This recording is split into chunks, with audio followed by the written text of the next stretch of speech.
This is about to take a little turn. You have now entered the cave. All that sun stuff is gone. All that light stuff, it's a memory. You're in here now. And you're committed. This next poet, serene, ethereal, more of a Greek legend than actual reality. You don't actually know if this person ever existed or if she's actually up there in the sky right now. You don't know. You don't know that. You don't know what she's about to give you right now, but it's about to be somewhere between shadow and total darkness. Now, I don't know which one it is. You're gonna hear poems about maybe shade, maybe confusion. You're just getting turned around inside. You can still see a memory of the light. Yeah, it's nice in the distance. But there's no warmth to it. I think this might hit you a little bit. This next poet is Saoirse Taylor. She's a writer and a performer from St. Pete, Florida. She holds a BA in literature from the University of South Florida and an MSc in creative writing from the University of Edinburgh. While she enjoys writing fiction, she spends equal time having adventures and writing memoirs about them. In her work, Saoirse explores themes of self-discovery, grief, mental health, belonging, and the curiosity and ecstasy that come with being briefly alive and a universe overflowing with poetry. Give it up for Saoirse Taylor.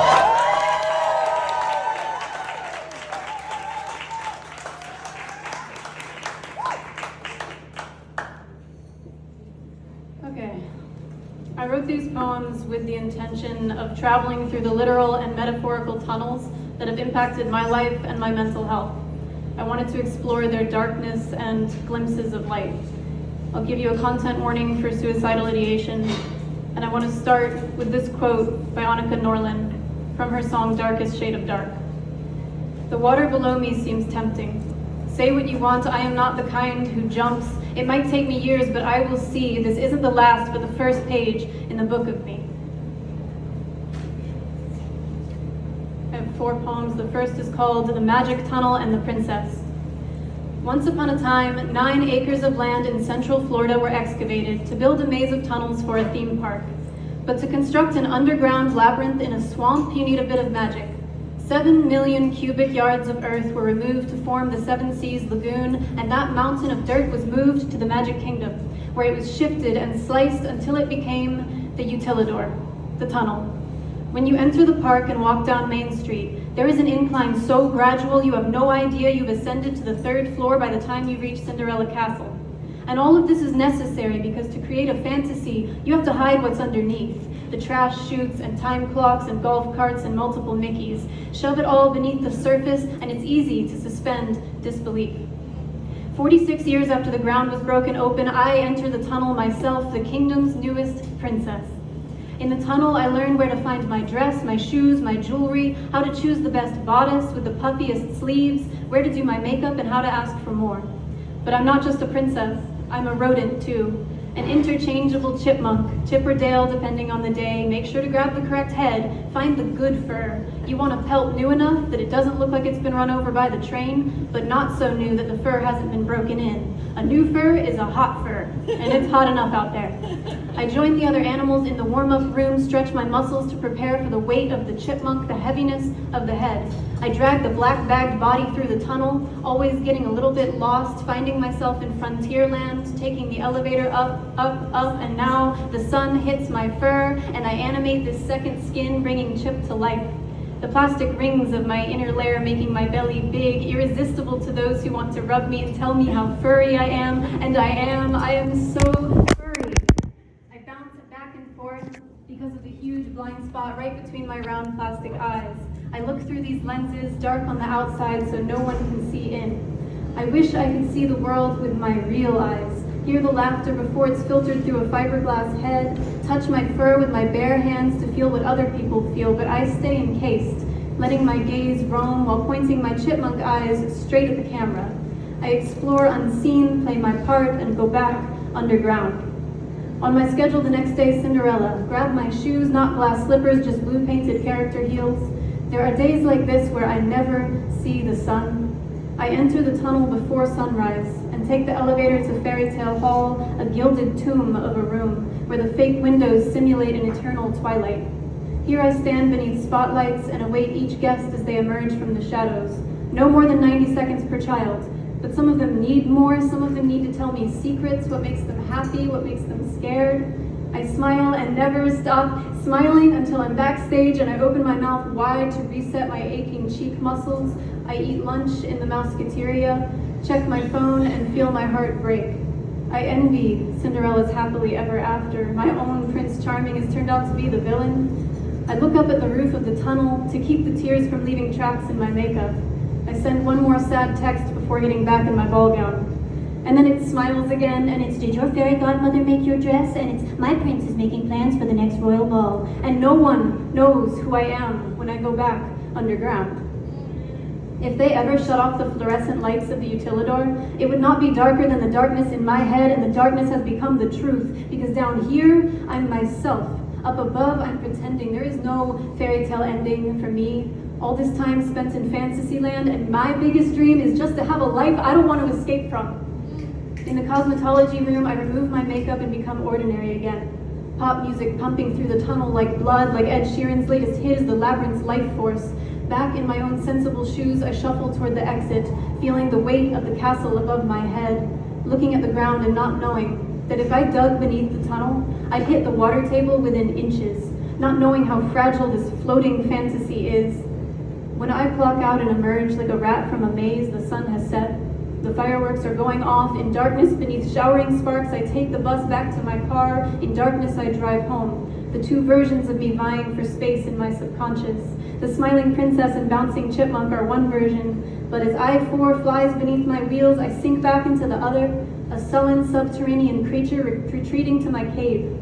I grip the wheel and I weep, and later, the map of the tunnel is imprinted on the inside of my eyelids while I sleep.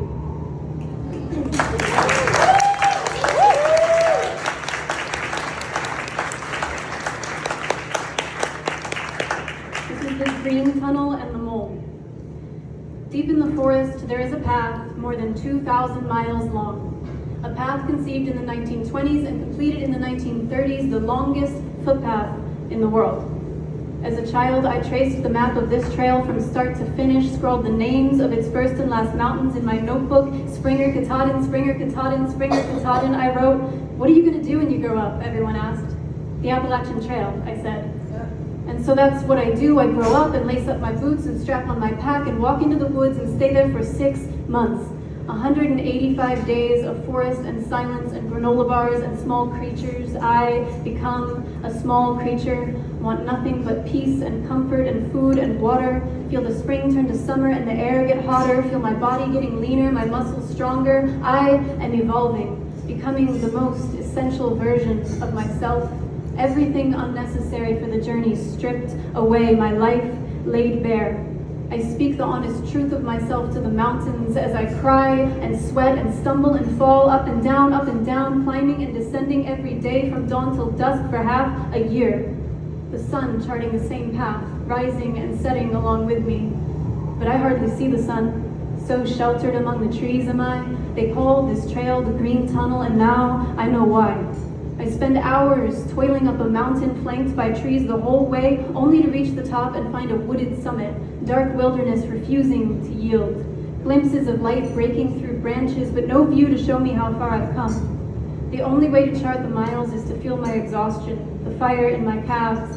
I sit against a trunk and breathe hard before heading down, the trees offering quiet congratulations as they sway, threatening to live up to their name, widowmakers. One day, I see a tiny brown mole reach the surface of the earth, then burrow away again quick as lightning. I imagine we are not so different, and I want to see how our tunnels compare, so I send my soul into the body of the mole and follow my nose through the holes I've dug.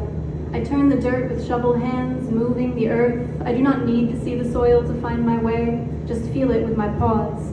sense the loosening of the moist black as it moves like water over my velvet back. When I resurface and enter my own strange body again, I miss my life as a mole. The sensation of scooping soft earth, bending the world to my will. I was an explorer and I am still. My green tunnel stretches on and I try to look at more than just my feet. Sometimes the roof gives way and reveals the sky. Sometimes the skies crack open so wide they unleash storms of lightning. Sometimes the sunrise shatters through the brush, sending glittering sunbeams into the quiet dark like light through a stained glass window. I am elemental, a part of it all. I am the green rolling hills of the Appalachians, the wildlife and shade and growing things. I am the thick forests, quiet except for the calls of birds and chirps of chipmunks and drips of yesterday's rain on the leafy canopy and the babble of nearby brooks. I am the moss that speaks of fairies and the smell of wet soil and the soft swipe of leaves against my bare arms as I walk through the woods. I am the spider web strung between trees, the ones that cling to me when I wake early, the first to get caught in the sticky strands and the first to see the dewdrops glistening on all the green.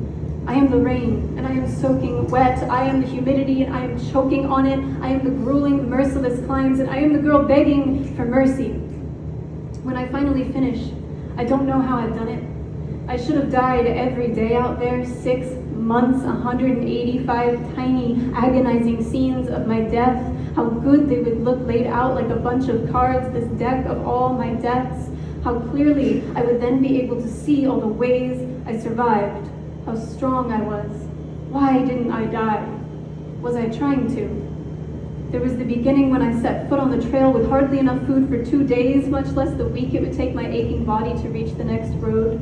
There was the spider bite that I ignored for 6 weeks until it was purple and round and spreading a wild map of necrosis across my chest.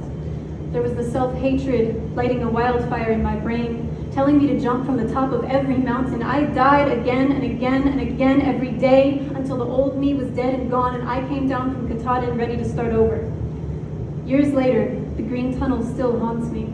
When I close my eyes, it's all I see, and people tell me to go for another hike, but I want to say I have already done my big work, and you cannot replace one dream with another, but I try anyway. Fly to California, hike the Sierra Nevada, and develop altitude insomnia. Wild-eyed and wide awake for days, I am trapped. Nowhere to hide, being sucked into space by the arid emptiness of the land. Isn't it beautiful? A stranger on top of the pass remarks. I look up at the vicious gray moonscape. Yeah, I say. And later I throw my pack to the dry ground, sit beneath the only tree I can find, and because I am unable to sweat, I cry instead in my own vain attempt to water this air that has neither oxygen nor moisture. A fat marmot watches, then gambles away. I close my eyes and dream of the steaming, wet forests of home. The safety of trees with roots to anchor me, the woods closing in, holding me tight, and all that green, green, green, sweet sleep in my tent every night, and the sunrise through the branches, darkest shade of dark and lightest light.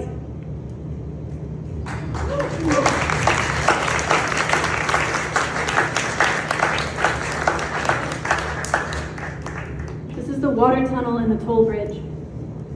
Beneath the seabed of the English Channel lies a tunnel connecting England and France.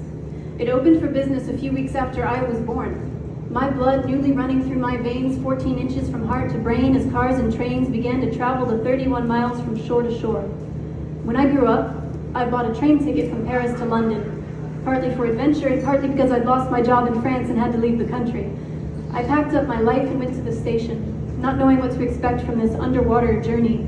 Because I was born in March and the tunnel in May, I had the experience of an extra 46 days, but not wanting to flaunt my wisdom and actually not feeling very wise, I looked at my ticket with big round eyes and thought, am I going to see fish down there? But when the train dipped down beneath the ground, my ears popped and I held my breath in the darkness. There were no fish, the windows just black. The tunnel became a birth canal and I came out on the other side, brand new, reborn, trembling in the London mist, just a baby, ready for my life to finally begin. But when I came back home, the adventure complete.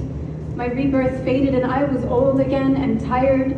I found myself dreaming of the 430 feet from bridge to bay, the height of the Skyway.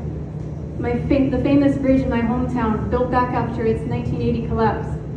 I thought of how bad I wanted to leap and fly and smash and sink, to no longer weep and try and crash and think, to be my own disaster, to be with the fish I never got to see. My thoughts raced faster, and I decided to drive to the bridge, but I had no toll money, so I stopped. You see, some tunnels are bridges and vice versa. Either one can carry a hearse, a funeral procession, whether above the sea or below it, and I have a confession. I was all grown up by the time I found out not everyone wants to take their life. That some people just feel really, really sad, and that's where it ends, but I dwell on my own end, want to see it through, get caught wandering all the dark tunnels of my mind, because it has always been so dark, and I'm just looking for a light.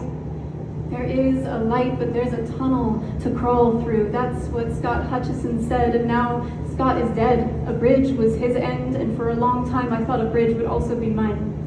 Now I drive over this death bridge, the skyway, to get to work. At night, the span is lit red like blood, but at dawn, the sun shines through the support cables, and I don't want to jump. I see the bright red of the crisis hotline phones flash by, and I know that part of me will always want to stop the car and either reach for that phone or run right past it, but right now, part of me wants to keep driving. Part of me doesn't want to jump. I know that might change, but right now I don't want my mother to get that call. My suicidality is cyclical, and I know to just wait until the end of the next cycle, ride the waves without going under them, wait for the tide to turn my death wish into just another bridge for me to burn. This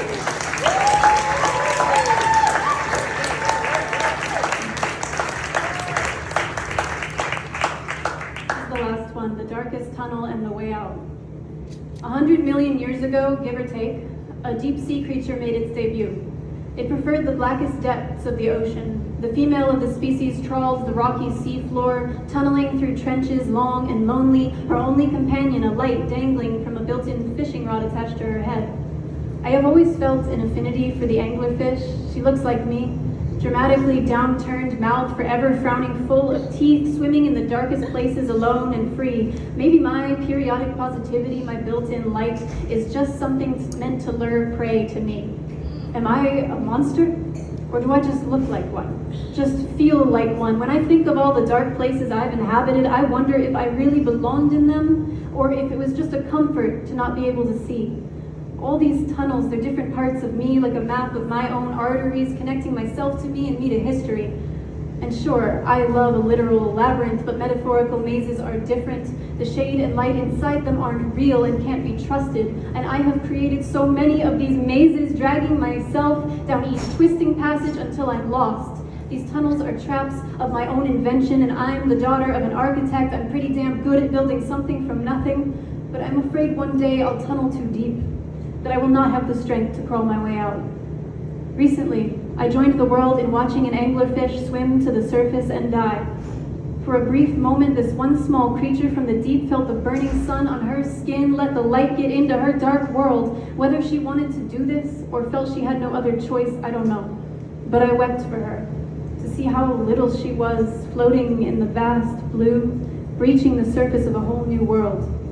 I looked at her and I thought, I'm over being underwater, underground, underneath. I want to come up for air, feel the sun on my skin, breathe oxygen. And I guess with all of this, what I'm trying to say is that I don't want to live in the dark every day. And even if swimming toward the light means I've reached my end, then my God, at least it will be a beautiful end.